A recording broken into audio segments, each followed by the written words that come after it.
Your last checkup came back clean. Cholesterol normal, blood pressure fine. Doctor glanced at the numbers, nodded, said, looking good.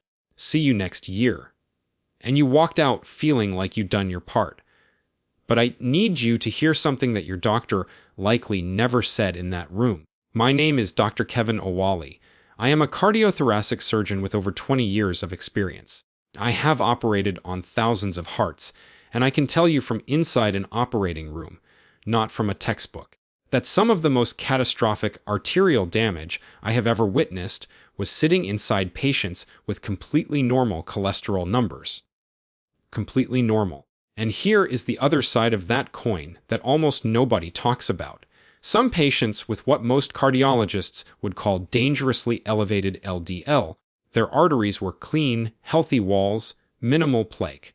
That should make you very uncomfortable.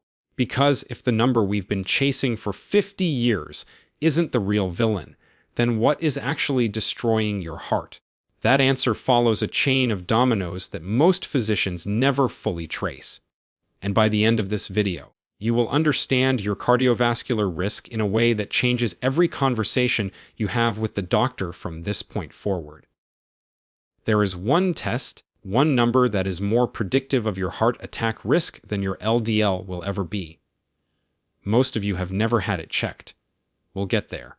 But first, let me tell you what I actually see. For the last 50 years, cardiovascular medicine built itself around one central premise. High LDL cholesterol deposits in artery walls causes blockages, causes heart attacks. The fix: lower the cholesterol. The tool: statins. End of protocol. This model is not completely wrong, but it is profoundly incomplete, and that incompleteness is costing lives. I was trained in this model exactly like every other physician in my generation. Every attending I learned underpointed to the LDL number with the confidence of a judge reading a verdict.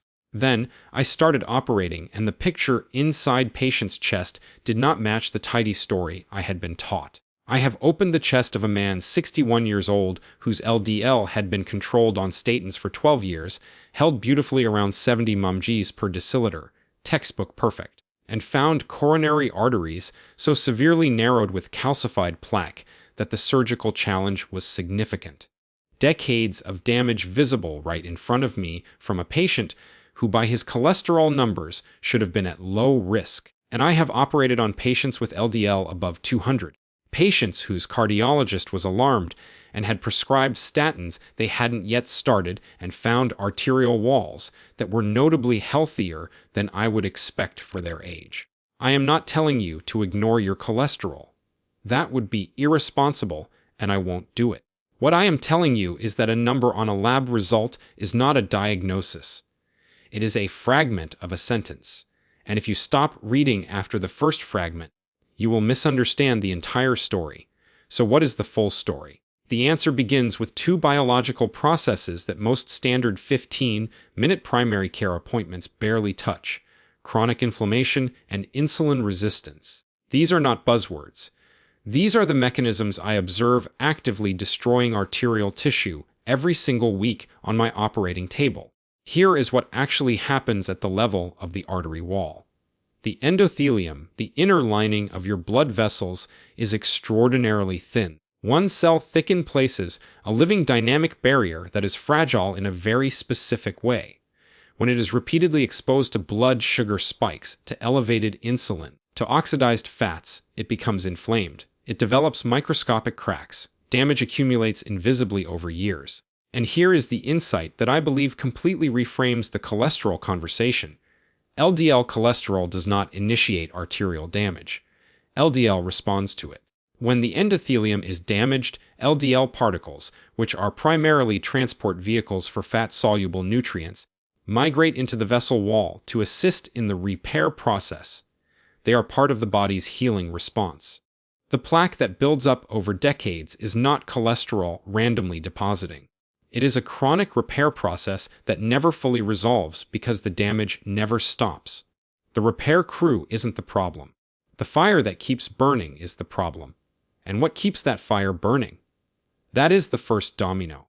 And it leads somewhere that is going to challenge most of what you've been told.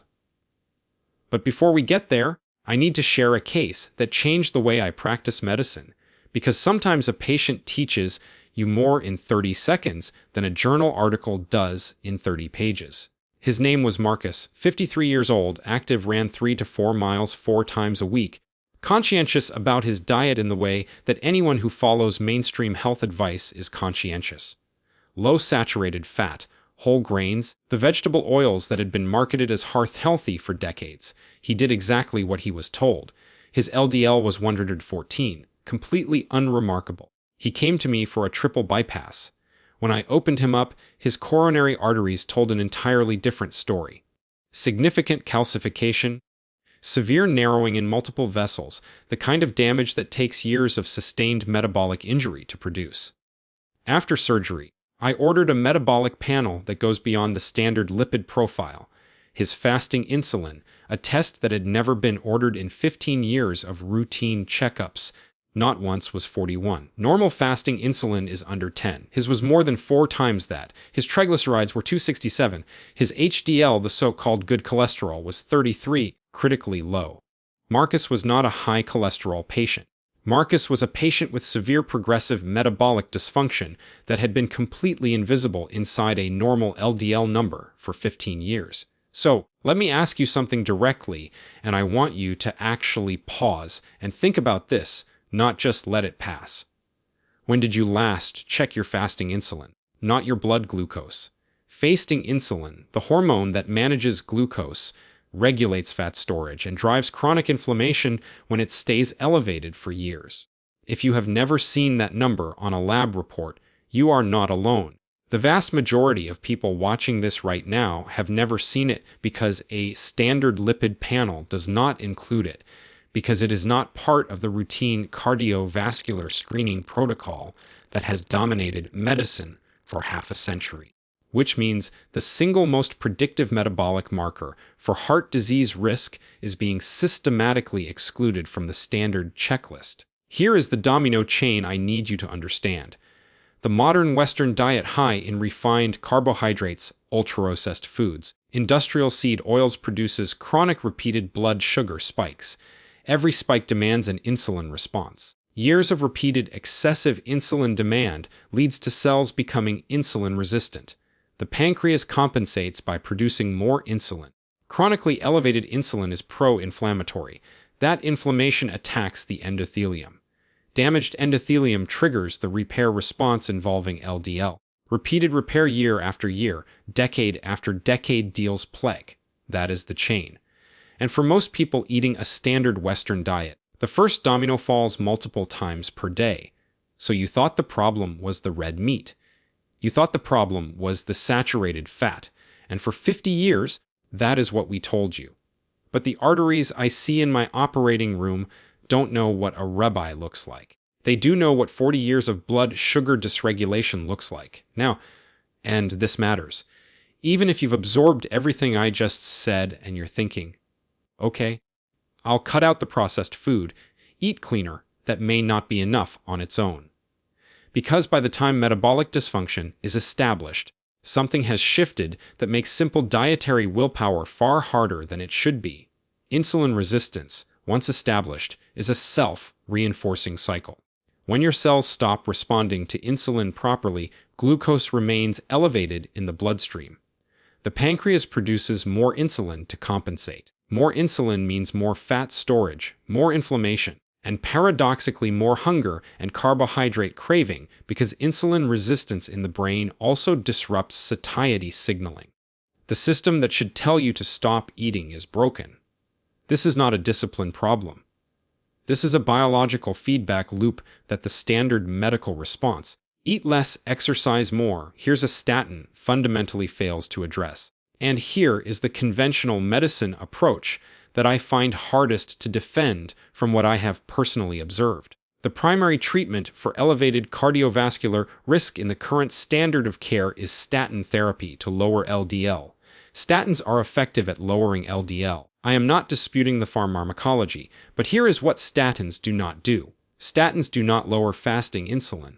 Statins do not significantly raise HDL. Statins do not reduce triglycerides in any meaningful way. Statins do not repair endothelial inflammation. Statins do not improve insulin sensitivity. They treat one downstream number while the metabolic fire continues to burn underneath. I have patients on 3 separate cardiovascular medications. LDL beautifully controlled, whose metabolic panels are catastrophic. When you look at the actual drivers of arterial disease, the disease is progressing. The number is managed. Now, let me be very clear. If your physician has prescribed cardiovascular medications, do not stop taking them without a serious, thorough conversation with a doctor who specializes in metabolic medicine. That is non-negotiable. What I am advocating is expanding the conversation, not abandoning medical care. What we need is a different key for the lock. And this is where something unexpected enters the picture. Something that looks dangerous on the surface, that conventional cardiology is only beginning to grapple with, and the results are forcing a genuine rethinking of the narrative. There is a dietary approach that, when I first encountered the metabolic panels of patients following it, I expected to see damage. These patients were eating red meat, fatty cuts, eggs, organ meats, animal fats, and nothing else. No grains, no sugar, no seed oils, no processed food of any kind. What's commonly called the carnivore diet on paper, it looks like a cardiologist's worst nightmare. The labs told a completely different story. Patient after patient showed a consistent metabolic pattern. Triglycerides falling dramatically, often from over 200 down to under 100. HDL climbing, sometimes from the low 30s to the high 50s or 60s, fasting, insulin normalizing, A1C improving, blood pressure stabilizing, waist circumference decreasing. These are not the markers of someone developing heart disease. These are the markers of someone whose cardiovascular risk is measurably improving. Yes, LDL often rises, sometimes significantly, and I understand why that creates alarm given the 50 years of messaging we have absorbed. But here is the distinction that a standard lipid panel doesn't capture. LDL is not one thing. LDL particles come in 2 distinct patterns. Small, dense LDL particles associated with high carbohydrate intake, elevated triglycerides, and elevated insulin are genuinely ogenic. They're small enough to penetrate the endothelial wall and oxidize rapidly once inside. Large, buoyant LDL particles, the type that predominates in a fat-adapted, low-carbohydrate metabolic environment, are significantly less ogenic, too large to easily penetrate the arterial wall. The risk profile is fundamentally different. The standard LDL number tells you how many particles there are. It does not tell you which type, which means the single number your doctor circles on the lab report may be carrying far less information than either of you realize. Here are the metrics that actually matter. The picture I look at when I'm evaluating a patient's real cardiovascular risk. Fasting insulin is your most fundamental metabolic marker. Under 10 is reasonable. Under 5 is excellent. Above 15, and your metabolic machinery is already struggling regardless of what your cholesterol says. Hemoglobin A1C reflects your average blood glucose over approximately 3 months. Under 5 is where you want to be. The range between 5 and 6 is often described as borderline and frequently not acted upon in a standard checkup. I want to be direct. That range reflects years of blood sugar dysregulation that is already contributing to arterial damage. Triglyceride to HDL ratio. Divide your triglycerides by your HDL number. A ratio under 2 strongly suggests the large buoyant LDL pattern, the less dangerous type. A ratio above 4 is strongly associated with the small dense pattern. This single calculation gives you more actionable cardiovascular information than the LDL number alone. Waist to height ratio. Divide your waist circumference by your height using the same units. Above 0.5 indicates abdominal fat distribution that correlates strongly with insulin resistance. Independent of your overall body weight, you can be at a normal body weight and carry this risk factor without knowing it. And the most powerful single test for directly assessing the state of your actual arteries, the coronary artery calcium score, a low radiation CT scan that directly images calcified plaque in your coronary arteries. A score of 0 at age 55 means your arteries are in measurable terms biologically younger than your calendar age. A score of 350 means significant arterial disease is already present, disease that your cholesterol panel would never have detected. If you are a man over 45, this test is one of the most valuable things you can do for your long-term health. Full stop. And I want to hear from you. Leave a comment below telling me which of these tests you've actually had done. Fasting insulin, the shake score, the A1C. I'm genuinely curious how many of you have had more than one of them checked, because what I hear from most patients is that nobody ordered any of them. Now, here is the mistake that eliminates most of the metabolic benefit for people who try to shift their diet. The critical domino that undoes everything else. If you make the dietary transition gradually, if you reduce processed carbohydrates rather than remove them, if you keep the habits halfway in place, you may feel terrible for weeks and see minimal metabolic improvement. The fat adaptation process, where your cells shift their primary fuel source from glucose to fatty acids and ketones, requires roughly 3 to 6 weeks of consistently low insulin signaling to complete. Every significant insulin spike during that window resets the adaptation clock. The fatigue and carbohydrate cravings that many people experience when starting this approach are often the result of making the switch incompletely. The body is in transition but never fully arrives. Make the change properly or wait until you're ready to make it properly. Incomplete metabolic transitions produce incomplete results. Let me paint you the picture of what actually happens when the shift takes hold. In the first 2 weeks, most people notice something unexpected. The hunger patterns change. The mid-afternoon energy crash, the 300 dip that sends most people to the kitchen begins to fade. This is not willpower. This is what stable insulin looks like from the inside. When blood glucose stops spiking and crashing, the hormonal signals that govern satiety actually function correctly. You eat when genuinely hungry. You stop when full. By week 3 to 4, the triglyceride shift becomes measurable. A 20 to 40% reduction in this time frame is common, and it is one of the most consistent findings across all low-carbohydrate dietary research.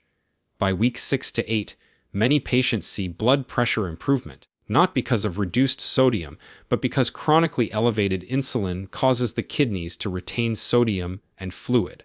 When insulin normalizes, that fluid retention resolves on its own. By month 3, the A1C begins to reflect the new metabolic reality.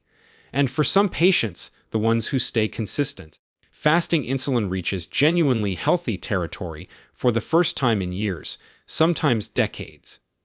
What does this mean for arterial health over the long term? The fire that was causing the endothelial damage is no longer burning. The repair response, the one building plaque, is no longer being triggered with the same frequency. The arteries begin to stabilize. I want to come back to Marcus one final time. 2 years after his bypass surgery, he appeared in my office for a follow-up. He had found a physician who understood metabolic health, had radically changed his diet, had removed processed carbohydrates and industrial oils entirely, and had rebuilt his eating habits around animal proteins, fats, and whole foods. His fasting insulin 6, his triglycerides 88, his HDL 57, his blood pressure 119/71, no cardiac medications. He sat across from me and said, "Why didn't anyone check these things 15 years ago?" I didn't have a good answer. The honest answer is that we were taught to count the smoke, not locate the fire. And medicine moves slowly, even when the data is clear to those of us who look closely enough. My goal as a surgeon is not to fill operating rooms. My goal as a surgeon is to give you the understanding you need so that you never need to be in one of mine. Here is what I am asking you to do this week. Not someday, this week. Call your doctor's office and ask for fasting insulin to be added to your next blood panel. If they say it's not indicated, ask them to explain why. If they cannot give you a metabolically informed answer, find a physician who can.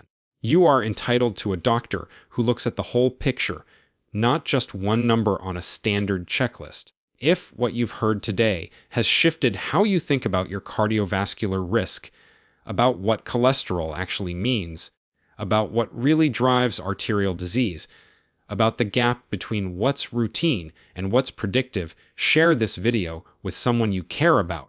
That gap costs lives, and closing it starts with conversations like this one. I am putting together a follow-up video on exactly how to read a complete metabolic panel, what every marker means, what ranges to target, and how to have a productive conversation with your doctor about metabolic health. Subscribe so you don't miss it. The science on cholesterol and cardiovascular disease is being rewritten.